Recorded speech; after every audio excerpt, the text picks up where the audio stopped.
नमस्कार बच्चों, मैं doctor Jitendra Kumar Marothia, associate professor इतिहास विभाग, सम्राट पृथ्वीराज चौहान राजकीय महाविद्यालय अजमेर।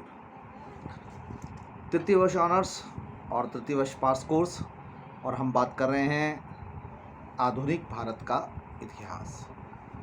और पिछले अध्यायों में हमने वॉरेन हेस्टिंग्स, कॉर्नवालिस के सुधार और उसके पहले लॉर्ड क्लाइव के द्वारा भारत में ब्रिटिश साम्राज्य की स्थापना, उन सब का अध्ययन किया। अब दक्षिण में चलते हैं और दक्षिण की दो सल्तनत जिससे कि ब्रिटिश ईस्ट इंडिया कंपनी का मुकाबला हुआ और जिसे आंग्ल मैसूर संघर्ष और आंग्ल मराठा संघर्ष के नाम से भी जाना जाता है। और यहाँ पर एक बहुत रोचक बात सामने आती है और वो ये है कि आंग्ल मैसूर संघर्ष लगभग 30 वर्ष चला और आंग्ल मराठा संघर्ष जो है वो उससे कई ज़्यादा, लगभग 40-50 वर्ष तक चला। 1761 में पानीपत के तृतीय युद्ध के साथ ही मराठाओं की एक बार शक्ति समाप्त हो गई, लेकिन फिर बाद में महादाजी सिंधिया, नाना फडणवीस के साथ के नेतृत्व में मराठाओं ने ब्रिटिश का मुकाबला किया। हम बात कर रहे हैं यहाँ पर मैसूर की, लेकिन मैसूर को समझने से पहले हमको साउथ इंडिया की बारे में बात करना बहुत ज़रूरी है। और साउथ इंडिया की दक्षिण सदर्न इंडिया की बात करने से पहले हम एक बार दक्षिण भारत की स्थिति को देख लें। 1336 में विजयनगर साम्राज्य की स्थापना हुई और जब 1336 में विजयनगर साम्राज्य की स्थापना हुई तो वहाँ पर वो जो विजयनगर आसपास के सारे क्षेत्रों को तो इतना बड़ी विस्तृत विजयनगर साम्राज्य हो चुका था कि लगभग 150 वर्ष तक इस साम्राज्य का 200 वर्ष तक इस साम्राज्य का राजा। 1565 में बैटल ऑफ तालिकोटा हम पढ़ते भी हैं।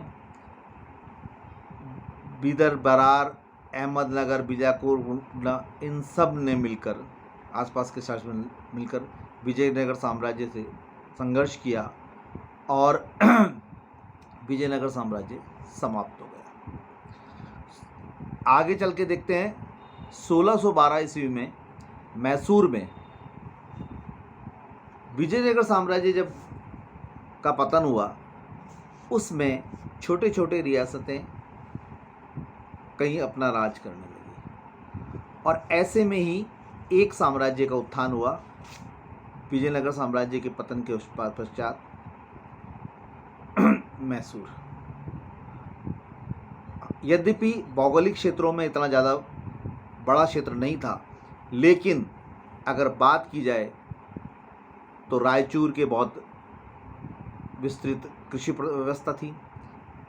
मालाबार तट पास में था और विदेशी एक्सपोर्ट्स की और विदेशी पोर्ट, जो मालाबार पोर्ट था, उससे विदेशी व्यापार करने की प्रचुर मात्रा थी। कोलार्स की माइंस थी, सुंदरवन के जंगल थे। ये सब मिलकर मैसूर को अगर उचित डायरेक्शन मिलता है, उचित निर्देशन, उचित शासनकाल मिलता है तो मैसूर को समृद्धशाली बना सकते हैं। 1612 ईस्वी में मैसूर में वाडियार वंश की स्थापना हुई और इस वाडियार वंश के धीरे धीरे प्रगति करते रहे। 1734 में कृष्णदेव यहाँ के राजा बने और कहने को कृष्णदेव थे, लेकिन उनकी जो पावर थी, कहा जाता है कृष्णदेव के लिए कि शासन चलाने के अलावा उनको सब कुछ आता था। कृष्णदेव की वास्तविक शक्ति देवराज और नंदराज, दो भाइयों में थी। 1722 ईस्वी में एक व्यक्ति का जन्म होता है और उसका नाम था हैदर अली। 1742 ईस्वी में वह मैसूर की आर्मी ज्वाइन करता है। यद्यपि वह पढ़ा लिखा नहीं है, अनपढ़ है, लेकिन उसकी प्रतिभा और उसका जो स्किल है, टैलेंट है, वो छुपा हुआ नहीं था। संभवतः इसी कारण से वह एक दिन मैसूर की आर्मी का चीफ बन जाता है। 13 साल तक मैसूर की आर्मी में सेवा देने के बाद में मैसूर की आर्मी का वह डिप्टी चीफ बनता है। और ठीक इसी समय में 1755 में, प्लासी के युद्ध से जस्ट पहले की बात बता रहा हूँ मैं आपको, बंगाल में प्लासी का युद्ध तैयारी हो रही है, हम बात कर रहे हैं मैसूर की। फ्रेंच आर्मी से वे एक समझौता करते हैं और ये कहा जाता है कि मैसूर की सैन्य व्यवस्था को फ्रेंच आर्मी की तरह किया जाए। यानी 1612 में जो हिंदू वाडियार वंश की स्थापना हुई, अब वह उसका राजा कृष्णदेव आया 1734 में, और अब उसके चलते धीरे धीरे धीरे एक ऐसे सैनिक ने अपनी सत्ता प्राप्त कर ली और उसका नाम था हैदर अली। 1761 में जब पानीपत का युद्ध चल रहा था, ठीक उससे पहले, जैसा कि मैंने आपको बताया, सुंदरवन के थे, कोलार्स की माइन थी, रायचूर के बगीचे थे, मालाबार तट था, पोर्ट था, इन सब के आकर्षण के कारण आसपास के क्षेत्रों पर का आकर्षण का केंद्र था मैसूर। राजनीतिक आकर्षण का केंद्र था, साम्राज्यवादी भावनाओं के आकर्षण का केंद्र था। और ऐसा ही हुआ, 1761 में मराठों ने भी वहाँ पर आक्रमण किया। ठीक इसी समय में हैदर अली ने, जो आर्मी चीफ था, उसने सत्ता अपने आप कर ली और राजा कृष्णदेव को, जो वहाँ का शासक था, उसको एक तरीके से यार्ड में, या ये कहना चाहिए नाम मात्र का, या कहना चाहिए पपेट, कठपुतली के रूप में दिए। कृष्णदेव नंदराज और देवराज से मुक्त हुआ और अब हैदर अली के निर्णयों का मोहताज होने लगा।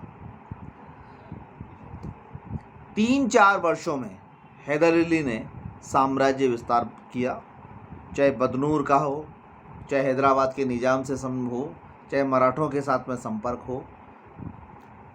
हैदर अली का साम्राज्य विस्तार बहुत तेजी से हुआ। दूसरी ओर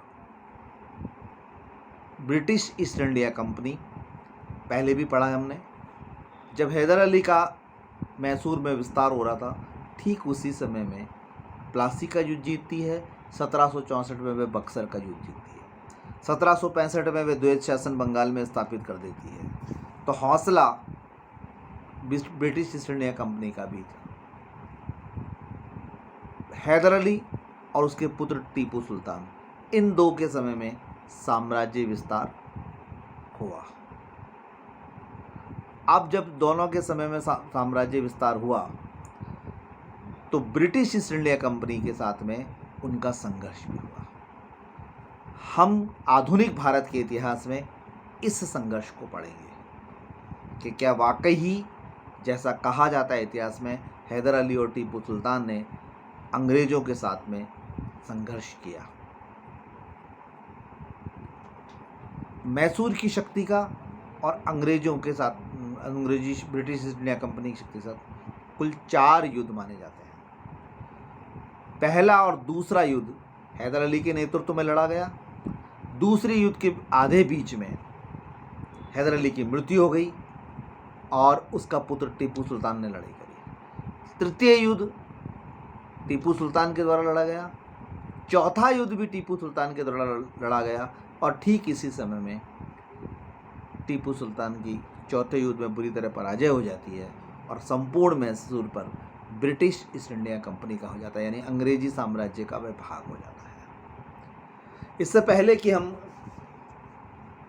सारे युद्धों के कारण और परिणामों पर नज़र डालें, एक बार परिचयात्मक रूप से हम इन युद्धों के बारे में बात कर लेते हैं। जहाँ तक पहले युद्ध की बात है, 67 से 69 के बीच में हुआ और इस युद्ध की समाप्ति के बाद मैसूर की संधि हुई। दूसरे युद्ध की बात करें तो 80 से लेकर 84 के बीच में हुआ, जब टीपू सुल्तान ने स्वयं ने आक्रमण किया, माफ़ करिएगा, हैदर अली ने आक्रमण किया। आधे के समय में हैदर अली की मृत्यु हो जाती है और टीपू सुल्तान आ जाते हैं। और इस समय जब हैदर अली की मृत्यु हो गई, तब हैदर अली ने टीपू सुल्तान ने अंग्रेज़ों के साथ संधि कर ली। ये युद्ध की घटनाएं इस तरीके से मानी जाती है कि गुंटूर पर आक्रमण किया गया, हैदर अली की मृत्यु हो गई और ठीक इसी समय में 7 मार्च 1784 को मंगलोर की संधि हुई। पहले युद्ध के बाद में मद्रास की संधि, दूसरे युद्ध के बाद में मंगलोर की संधि हुई है। हैदर अली की मृत्यु दिसंबर 1782 को होती है और ये युद्ध 80 में शुरू होता है, यानी 2 वर्ष पिता ने लड़ा, 2 वर्ष पुत्र ने लड़ा। 1785 में मैंने जैसे कि आपको पहले भी बताया था, अमेरिका के स्वतंत्रता संग्राम के बाद में भारत में कॉर्नवालिस आते हैं और कॉर्नवालिस के समय में टीपू सुल्तान मैसूर का शासन कर रहा है। ठीक इसी अब टीपू सुल्तान का मैसूर के साथ में संघर्ष होता है। मंगलोर की संधि तो पहले कर ली गई, तीसरा युद्ध होता है मार्च 1791 के पश्चात और 23 मार्च 1792 को टीपू सुल्तान और अंग्रेज़ों के बीच यानी लॉर्ड कॉर्नवालिस के बीच में श्रीरंगपट्टनम की संधि होती है। संधि की धाराएं और के परिणाम के बारे में हम बात में करेंगे। अब आता है चौथा युद्ध। चौथे युद्ध के समय में एक घटनाएं हो गई हैं। भारत में लॉर्ड वेलेस्ली आ गए, जिनकी सहायक संधि मशहूर है। टीपू सहायक संधि के क्षेत्र में नहीं आया, फलस्वरूप युद्ध करना पड़ा और टीपू मारा गया। ये 4 युद्ध आंगल मैसूर संघर्ष के हैं, जिनको हम मेरे अध्यापन इस वीडियो के माध्यम करेंगे। 2 युद्धों का मैं आपको वर्णन बताऊंगा और संभवतः करेंगे।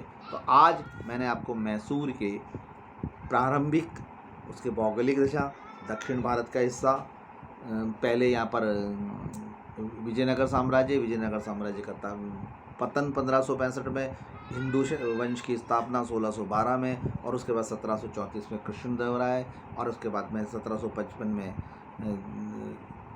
फ्रेंच ईस्ट इंडिया कंपनी से समझौता, सैनिक प्रबंध के लिए 1761 में हैदर अली ने अपनी शक्ति प्राप्त कर ली और फिर प्रथम और द्वितीय युद्ध, मद्रास की संधि, मैंगलोर की संधि, श्रीरंगपट्टनम की संधि और फिर लॉर्ड वेलेस्ली का आना और चौथा मैसूर युद्ध। इन सब के बारे में अध्ययन किया हमने।